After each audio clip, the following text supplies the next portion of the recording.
মাছের মাথা দিয়ে কচুর শাক হবে। আর এই মাছের তেল ভাজা হলো, আর এই কড়াইতেই তেল দিচ্ছি।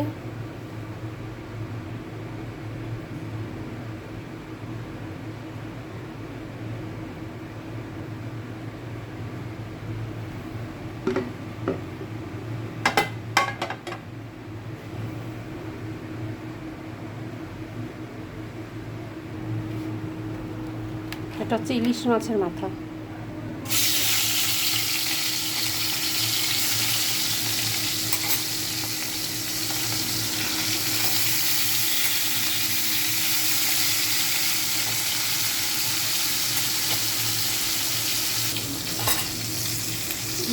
মাথাটা ভাজা হয়ে গেল।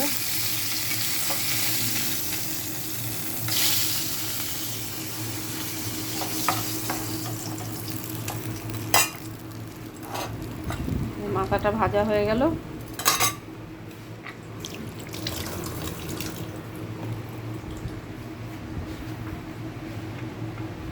একটু তেল দিয়ে দিলাম ওর মধ্যে।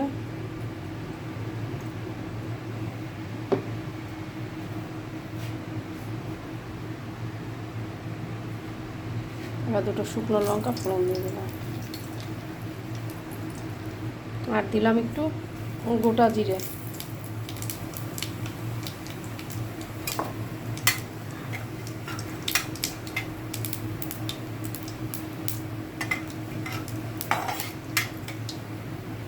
এবার কচুর শাকটা দিয়ে দিচ্ছি এর মধ্যে।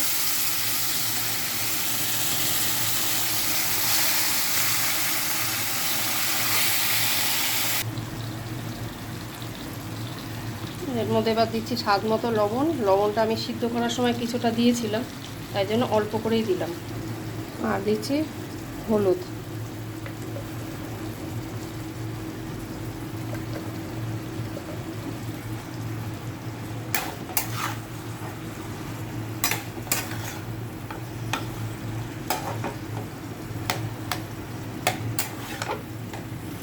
ইলিশ মাছের মাথা দিয়ে কচুর শাক খেতে ভালোই লাগে।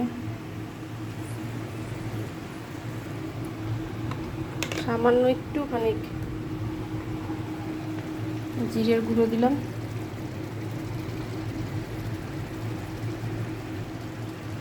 কটা গোটা লঙ্কা দিয়ে দিলাম,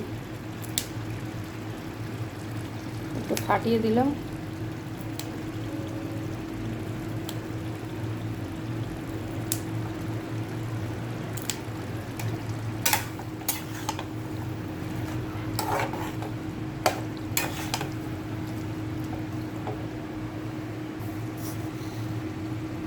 আর দিলাম একটু চিনি। কচুর শাকটা একটু মিষ্টি মিষ্টি না হলে ভালো লাগে না।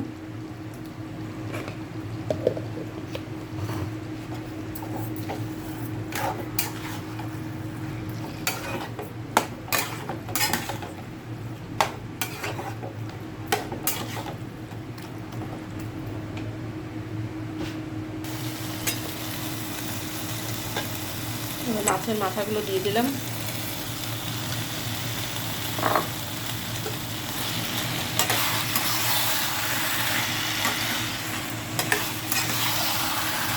কচুর শাকের থেকে মাথাটা বেশি হয়ে গেছে, যাই হোক গন্ধে ভালোই খাওয়া হবে।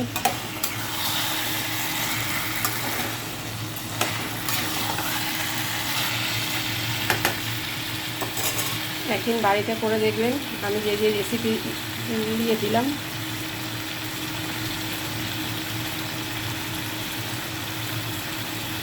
আর যদি কারো ভালো থাকে like comment share follow subscribe করবেন।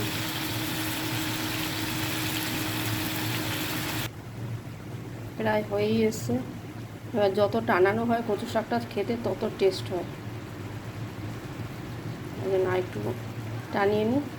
আর তার মধ্যে মধ্যে রান্না করতে করতে লঙ্কাগুলোর বোটা ছাড়িয়ে ফেললাম, না লঙ্কাগুলো পচে যাবে। বোটাগুলো ছাড়িয়ে রেখে দিলাম। প্রায় হয়ে গেছে রান্নাটা, পুরো কমপ্লিট। কারো যদি রেসিপিটা ভালো লাগে একবার বাড়িতে ট্রাই করে খেয়ে দেখবেন। আর প্লিজ প্লিজ প্লিজ একবার লাইক কমেন্ট শেয়ার ফলো করে দেবেন।